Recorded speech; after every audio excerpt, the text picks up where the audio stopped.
everyone.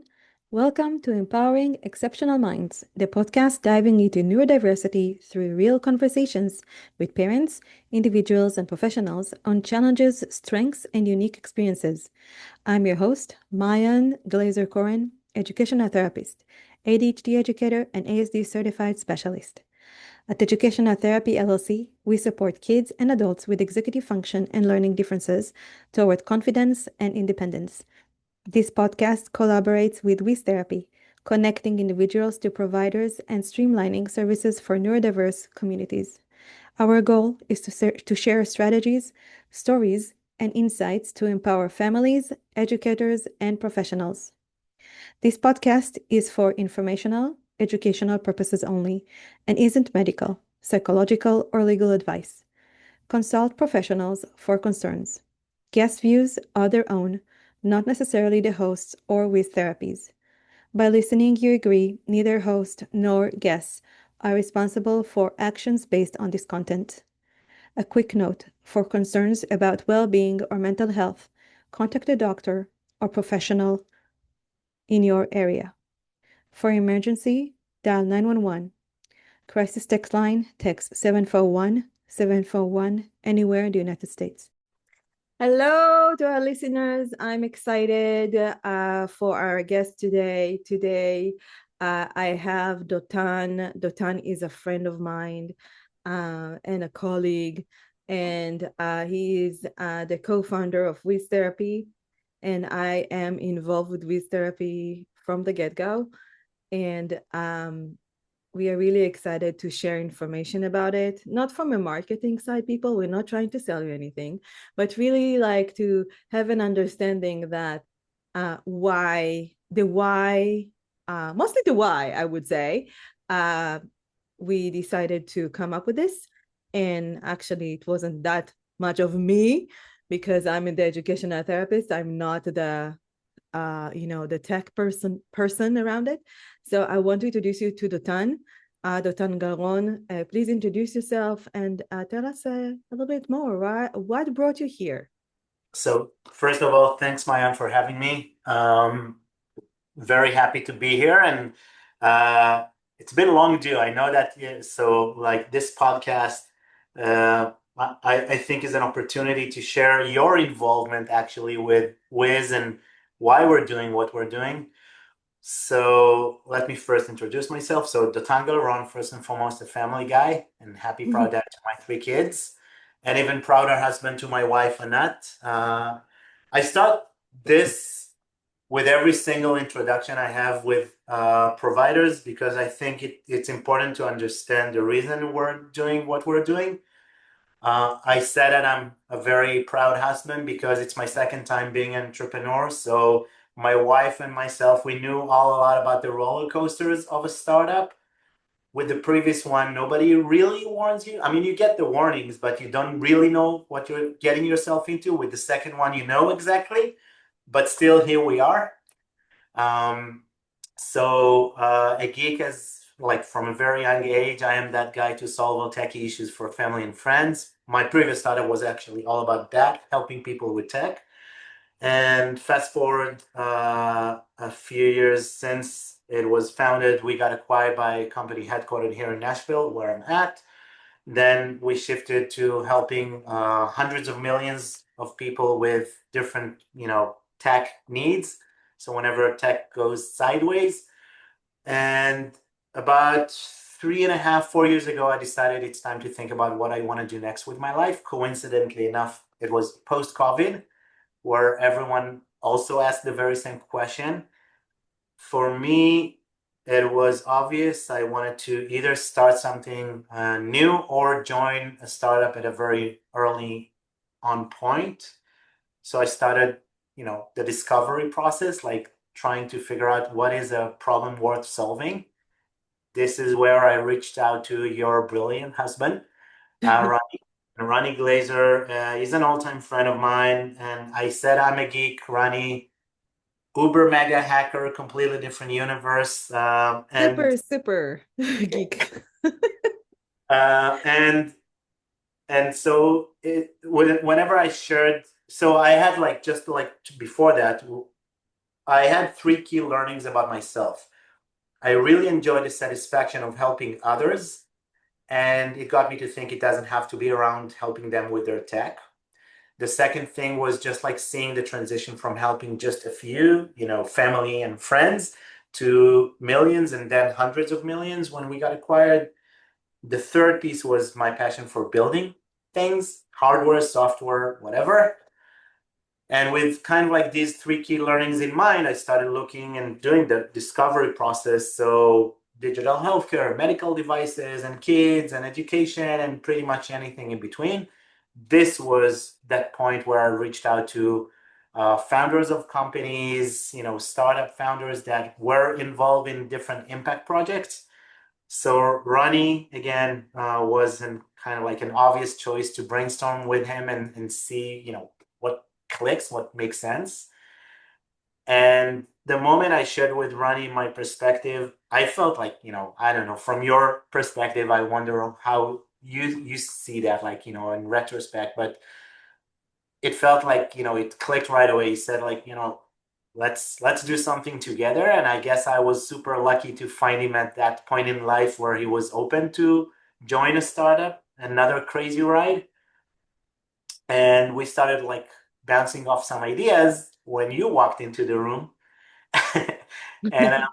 and and stopped us all together and said, no, no, no, you fix my own problems first. And it wasn't the first time that Rani heard that, right? Like you asked him to listen, but I think it was the very first time he actually paused and listened. And the two of us sat with you. You asked for just 1 hour, and we said like, I'll tell you all about it, but you can say no. Um, I felt like for me it was the most meaningful glimpse into the world of neurodiversity from a perspective of one, but also a provider and a parent and like multiple different like aspects of this. And it got me hooked. So that's like the very first, why.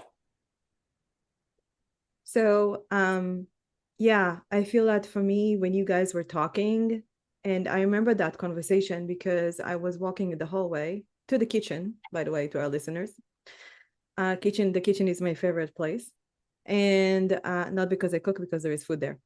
And I was walking toward the kitchen and in between sessions. And I remember that it was very hard to manage the business in a way that I can serve my clients the best way that I can, without having this like, oh my gosh, all this admin work that went with invoices and note taking. And um you know I felt like it needed to be more confidential because we are reading reports. We needed a place that the parents can upload information, and that it will be HIPAA compliant. And there were some things out there that were not, I mean, there are things out there, but they were not working for our needs in the special education realm.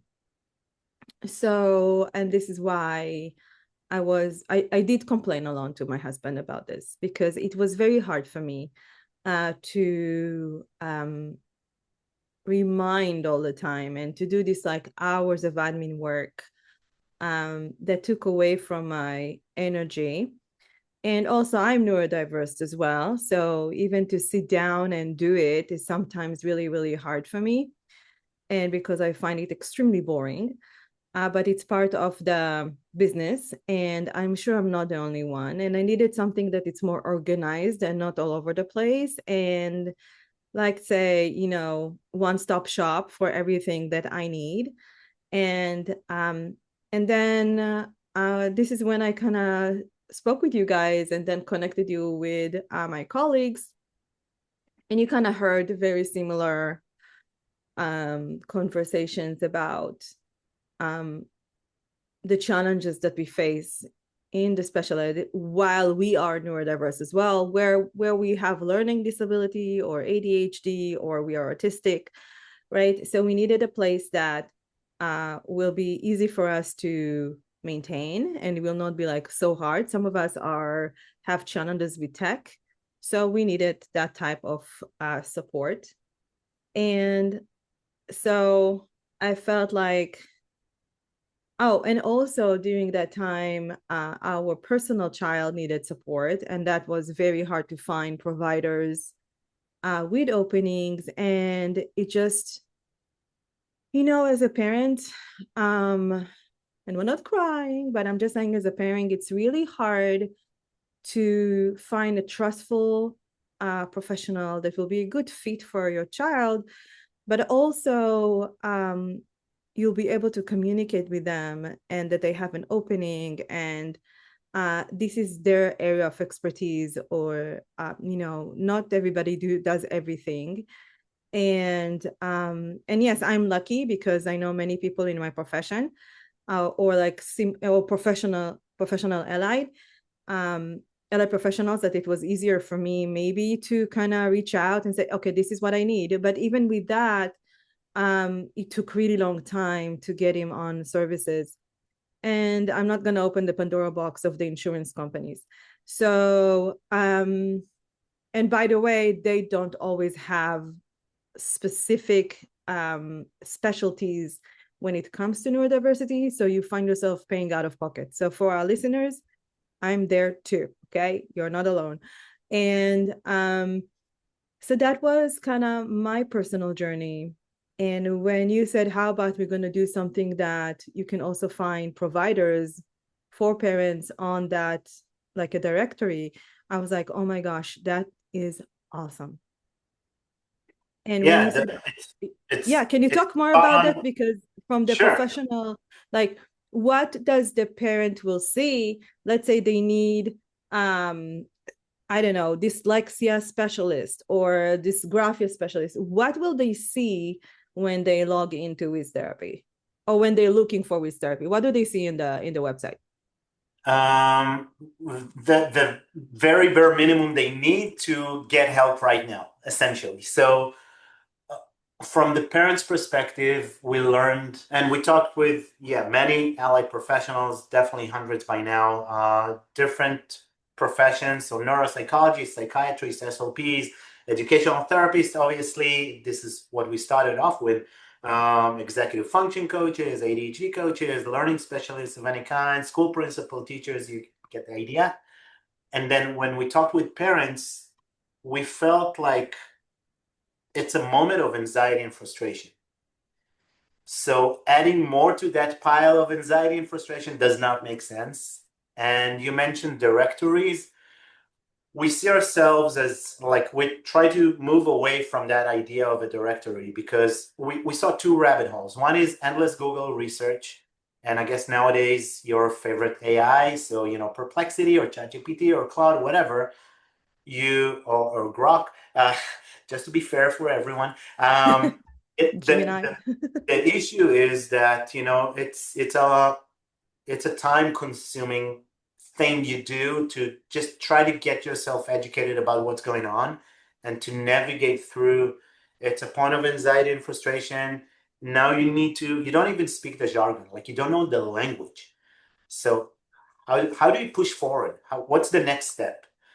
And it felt to us that rabbit hole of endless Google research is not great. I mean, it's helpful, but it's not going to get you the help you need right now. That's one.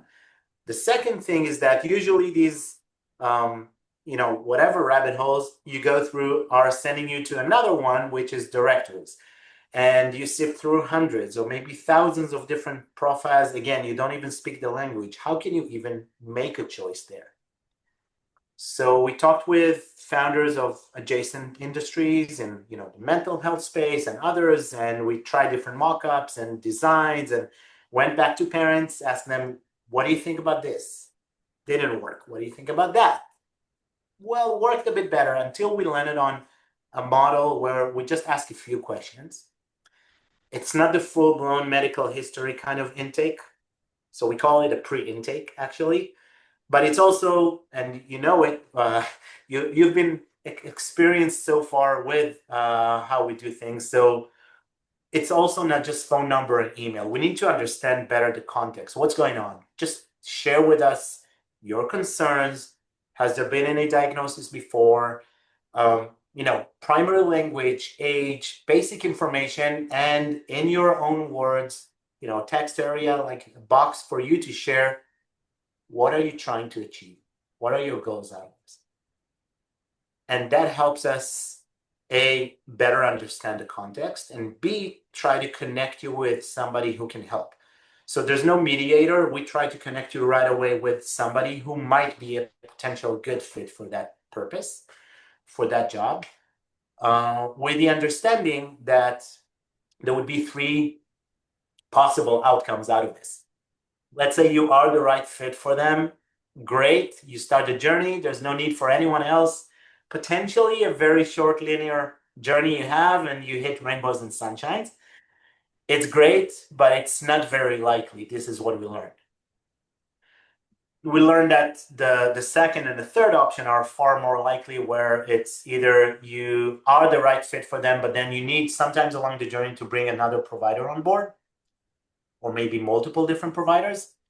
And the third option is I'm not the right fit for you. Maybe I'm out of capacity. I don't have the time right now to accept a new client. I have a full-blown wait list, or maybe it's outside of your scope of expertise. This is where you want to refer them out again, but essentially to send them, to transfer them over to a different provider, to send them to a different village. And what we learned that in this case where you need to refer out either to bring another provider or maybe multiple providers on board to your own village, or send the client to a different village, there needs to be somebody who helps you, A, refer out, so the referral system to support that, but also to think about the idea of a village and how you build a village. How do you navigate to a village? How do you bring everybody on board? How do you make sure no silos are emerged? And then how do you make sure that communication flows and knowledge is shared across, but also in a HIPAA and FERPA compliant way? So that idea of a village really I think that was our aha moment, to understand that the need is beyond an EHR or an EMR or whatever you call it, like practice management software. It's beyond admin. It's beyond a marketplace, if you will, to just connect. We need to go deeper. We need to think, further out, on a much higher level. How can we really help a neurodivergent? How can we put them in the center? And how can we build the best village for them, essentially? So this became our North Star. This is what we do. And I think to tie it back off to your question about how we facilitate that and what parents actually go through. So I mentioned the pre-intake. It's an algorithm-based, but also human monitored. We always verify, the outcomes, and we reach out to families to gain feedback, and also to providers to see if the matching actually works and improve that over time. But that's just the very beginning of the journey. And it might be years and years that you work with a client and their family and their support network. So this what got us to think about this kind of the core pillars, the needs that we heard from families. So getting connected is one, streamlining the journey is a second, and the third piece of that is actually helping you with achieving the clinical outcomes. Because at the end of the day, connecting and streamlining, it's more on the admin side, and it has nothing to do with the actual clinical outcomes, where we saw providers asking us, can you help us? Can you do more on that front so that it's easier on our side? It's managed, it's helpful, it can be better, faster, easier for all sides. So this is where we think about, the pre-intake is an example of something we built internally to support the clinical side, but it goes further, beyond that, and we integrate with third-party solutions when it makes sense. And if we can't find a solution, we're not afraid to go ahead and build that. Yeah. Can you talk more about the intake process? So Sure. what do they see when they are like, so you mentioned that the parents are or the individual go on the website and then the intake has a questionnaire. Can you share more about that? Sure. So they fill out a short questionnaire. It's asking basically just the basic questions. What's your name? What's the client name? What are your concerns? Has there been any diagnosis before? Primary language, age, preferences. So if you are open to do online or it has to be in person or maybe a mix. So that's kind of like basic questions. And then again, in your own words, explain why are you here, what you're trying to achieve out of this, and book a 20-minute consultation. So this is the flow. It takes about 2 minutes to fill out. And at the end of this, you are actually booked with somebody who is going to meet you for a free consultation to be the very first one to help you out. And I can say that from my personal experience, I mean, I'm not always getting them because we do have many providers there. And the 20 minutes free consultation, I found very helpful for clients, especially when they are not sure, because, you get this neuro evaluation or your psycho evaluation or your ADHD diagnosis or not, and then you don't know what to do. You don't know what's the next steps are and who can support my child, who can support me. And this is where we like meeting with the parents or the individuals to help them like prioritize the services. If we feel that they need an evaluation, we will send them to somebody, maybe in their area of where they live, right?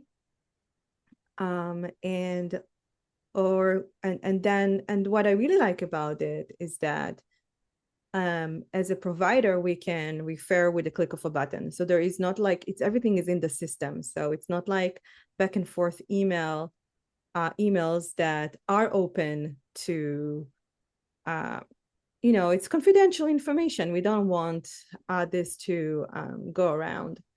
And yeah, so that is something that families that spoke with me and from my experience was very helpful, and I use it quite often. The other piece was that I can also share my notes with the parent if I need to. And from the parent perspective, because you guys have the option to have a client profile, they can see their invoices and they can even reschedule sessions. So that was very helpful as well. So we don't have, again, this back and forth of I'm out of town. Da, da, da, da, da, da. Okay, they just reschedule and they just note out of town, right? Yeah. So um, of course, if I need, I will clarify and shoot an email, right? But other than that, that was very, very helpful.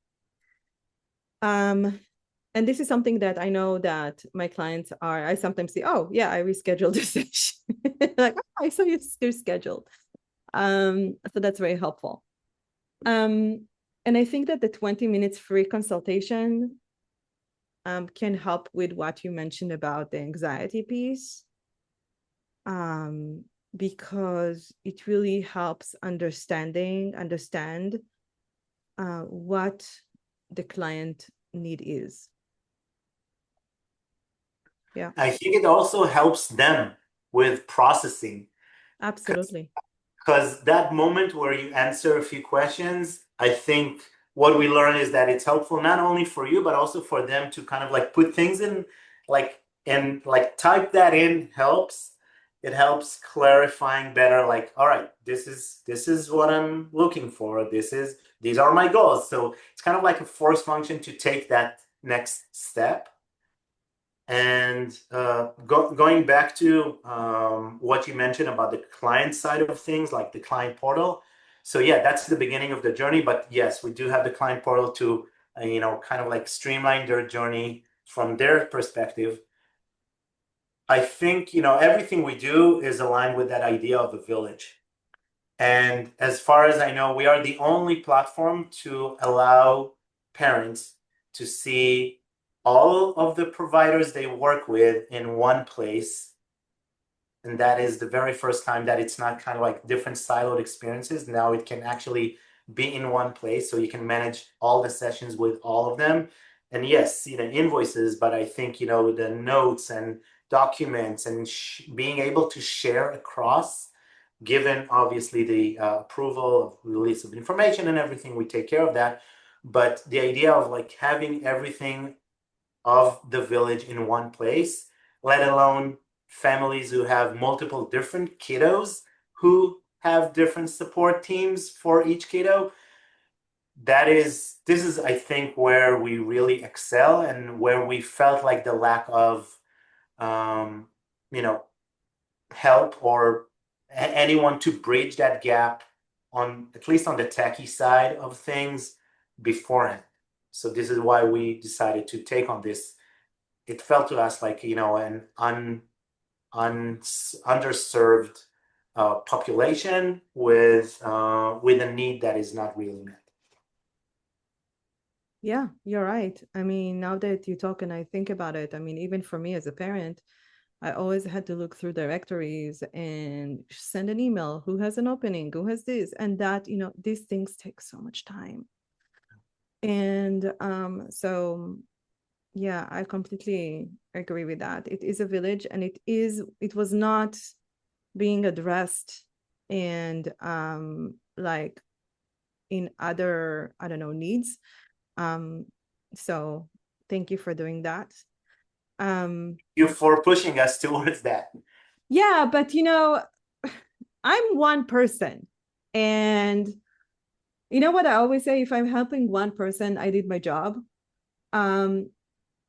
But I feel like the help that you able to the fact that you're able to support so many different type of profiles is huge, and connect them to different providers in different areas. So providers, if you're listening to this podcast, please get in. Dotan, we're happy to talk with you too. We need more people on the platform so we can refer our parents, clients to professionals. Everything that, I have thing on my wall here in my office is keep doing what you're doing because the world needs what you have to offer. I have it is here on my wall in my office because I always look at this because it's so true. We all come with different backgrounds and our ability to help. And I really believe that most of us, if not all of us, are in this profession because of our own personal experiences and the want and need to help. So, Dotan, supporting neurodivergence often means dealing with long wait lists, stigmas, overwhelming options.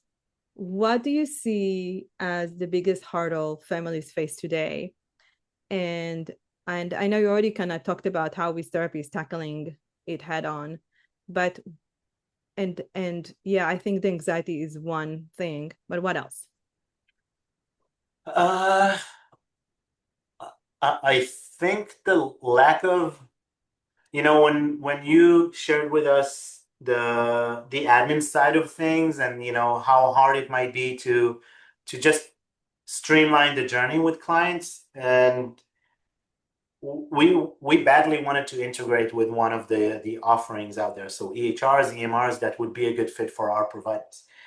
But it felt to us that none of these are really thinking about neurodiversity to the extent they should be. And it got us to, not wanting to do this, but like we didn't want to invent the wheel in that sense. But it got us down that rabbit hole because we learned that if no one is really thinking about neurodiversity to that extent, billing.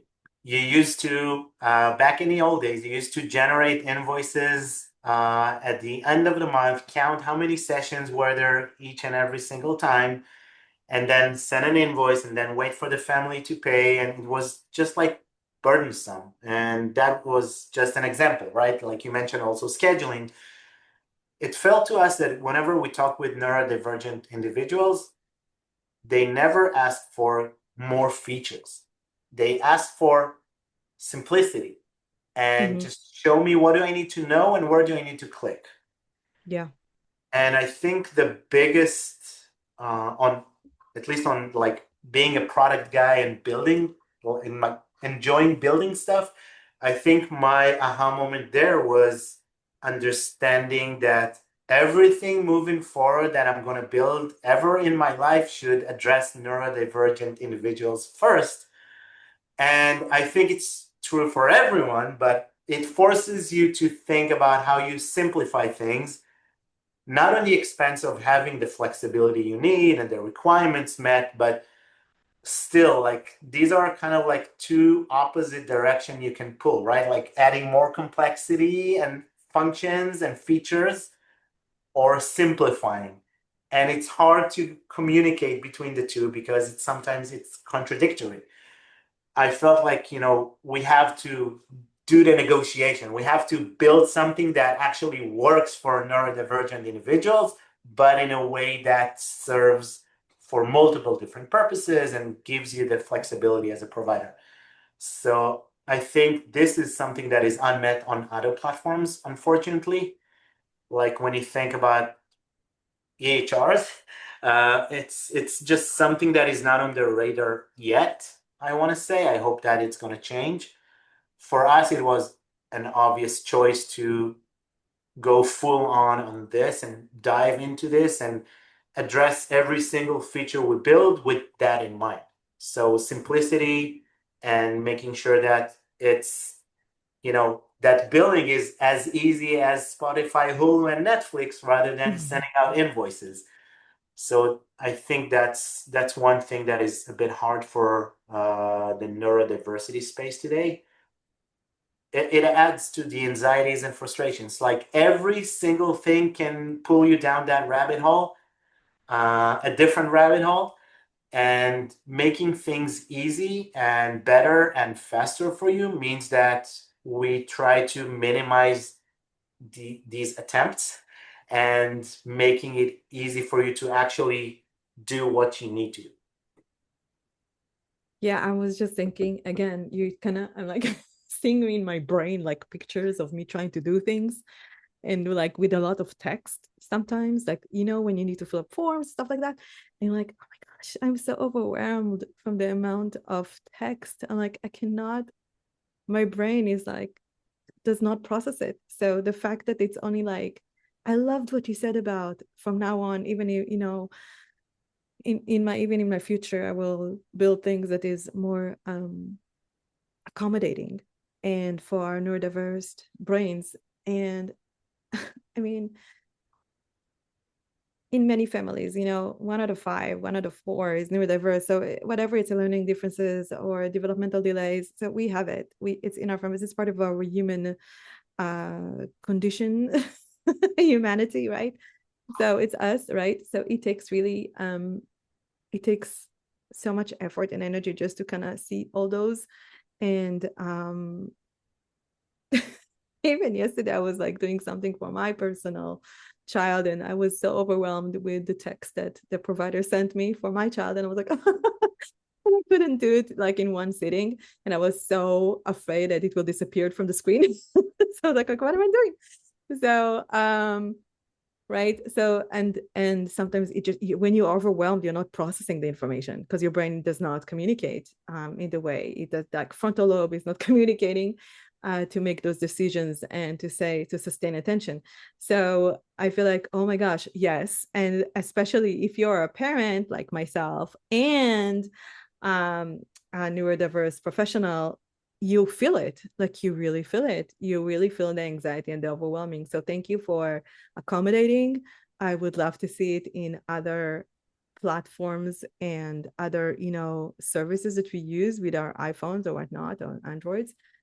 But moving on to looking ahead, what is next for WizTherapy? Any exciting expansions. I don't know. What is next? Okay, I am married to the co-founder and I have no idea what's going on half the time because I'm so busy in my You job. have some clue. You have some I clue. have some clues, but I don't really we don't have these conversations. We're not really trying not to talk about work. And for me, I'm just like, most of the time I'm in my office and then at the end of the day, I'm done. I don't want to talk about anything. I just want to Netflix. Wind down. Wind down, Netflix, cuddle with my dog. So don't talk to me anymore. By the way, Ollie is amazing. So he's like the funniest dog ever. True. So what's next? Making more impact. So first, thank you for the shout out for other providers. We need more providers to be able to make more impact and generate better villages and more villages and to address more needs. I think it's clear that that demand is there. Supply is not. And there are long wait lists, and there's lots of anxiety and frustration in that moment for parents. So help us reduce these anxieties and help us with making more impact. So that is kind of like moving forward and vision wise. Yes, we want to generate more impact. And right now we are nationwide with pretty strong presence in both the West Coast and the East Coast, but also in different pockets. So we are in Colorado and in Texas, here in Tennessee, in Alabama, in Georgia, and other places. So it's definitely there. Awareness is there. So part of the what's next is generate more awareness, and it's not only for WizTherapy, it's also for the space and for needs and for neurodiversity as a whole. There's work that we do now where we think about neurodiversity for adults and what does that mean. So neurodiversity in college and neurodiversity in the workplace, and how can we help employers be more inclusive, more supportive, and actually more productive by doing the two. So when you think about helping at scale and building villages for adults in the workplace who need help, it can have like a crazy impact on their productivity inside the organization they work for. But it can also reduce these anxieties and frustrations they share across, where it's not only just them, it might be the family, but it also might be their teams because of whatever things that are not, working or functioning to the potential. So helping more people reach their full potential is something that is keeping us on our toes and like keeps us busy nowadays thinking about what's next. There's also the school system, and it's going to take us a while until we figure that out, but working with the schooling system to make sure that we address needs on the school or the district level or beyond that, where every child gets their village and the most supportive network around them. I think we're not there yet. I think there's a lot of work to be done by us, but by many others to make sure that this is reality. It's hard, it's long, and it's a process, and it's a marathon. Like it's not a sprint. We all know it. And driving that needle, I think, alongside with also pushing insurers, so insurance companies, to pay for some of these services, or I guess most of these services that today are completely out of pocket, is another kind of perspective of like another piece of that puzzle. You're So already doing something with this that I can only think about my personal experience with my clients that have FSA and HSA fundings, and that was huge help for many of my clients. yeah, Because it is not covered by insurance in many cases, unless you have, you're an OT or SLP and you can, LMFT, and you have those super bills that you can provide the code. for educational therapy and dyslexia support, dyslexia um, tutoring specialty, it's not covered by insurance. So everything is out of pocket. You mentioned the school system. In the public school, we know that being in, it's very hard. Okay, first, it really depends where you are located. But if you're looking on, the system, the whole system, that we do have an issue with the system, is that students who have an IEP, or students who are doing the evaluation doesn't mean they're going to get services. And those who do get services doesn't mean they have enough minutes. And it's not because of the school doesn't want to give them that. It's because there isn't enough personnel to do that work. And the people in the school, like the special ed teachers, the RSP, the SLP, the OT, the school psychologists, they are having so many students on their caseload, and they are burned out. I'm telling you because I have many friends that are school psychologists. They are in high schools and or they're SLP. And when they tell me I have 60 kids on my caseload, I'm like, oh my gosh. Yeah, that's reality, unfortunately. And it actually is, it kind of like, it's a lose-lose-lose situation. It's a lose for that school counselor or psychologist or whoever is the learning specialist, because it's unbearable. Like, you can't handle that type of a caseload. It's a lose situation for the school because it means that they're not doing a good enough of a job, and it's also lose for the student or their family because they're not getting like their needs addressed. So one thing I wanted to mention is also that beyond working with insurance, and yes, we do support HSA and FSA, is that we also support Class Wallet today, or ESA funds. These are state level funds approved by, I think, 26 states currently, and hopefully more and more states will join. So right now we're approved by a few, and we're working to get approved by everyone who's offering this. And this is a great opportunity for parents to use that funding for these types of services. So it's for tutoring, it's for learning specialists, for materials. So this can be really helpful in reducing that type of tension on the family to like pay out of pocket for these services. Oh, wow. You see, I didn't know about that. Always learning. Always learning. I love the idea. I love this. I don't think California is one of those states, but I hope it will become. It's like sometimes they have different. So in some states it's ESA. I know in Florida they have Step Up, which we're working now to get approved by. So different things. We're always, we have our eyes and ears open to make sure that if there is an opportunity to make it easier for families and for providers, we're gonna jump on this and make it easy.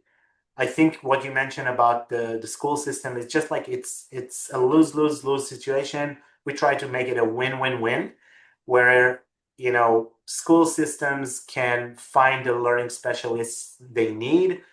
With our support, they can address specific needs. Obviously, one learning specialist or even a team of learning specialists cannot cover like literally every single part of the caseload, because they are not like, there's no like general athlete in that space, right? So if you have a specific expertise, or if a child has a specific need, then you need the right expert for that job. And it's hard to have like a learning specialist on the team that can handle pretty much any single need out there. the wind of change, and this is where you guys are going with it. Yeah, anything you want to share before we finish the podcast?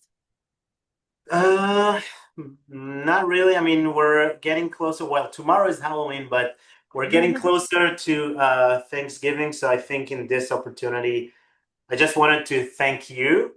Aw. And And I think not only you, but the provider community who helps us, push things forward. And really, I keep reminding myself and Rani that we're just like, you are the ones in the trenches. We're just shovel makers. And we need to bring you the best shovels ever, right? But at the end of the day, you're the ones making the impact. So I think I can never over-index the amount of impact you are all generating, being part of our community. I hope more providers listening to this will join us for this movement and help us. There's a lot more to do. So thank you, Mayan. Thank you for the other providers who are or will be part of our community. And that is all I have. You do a great thing. Thank you for developing this.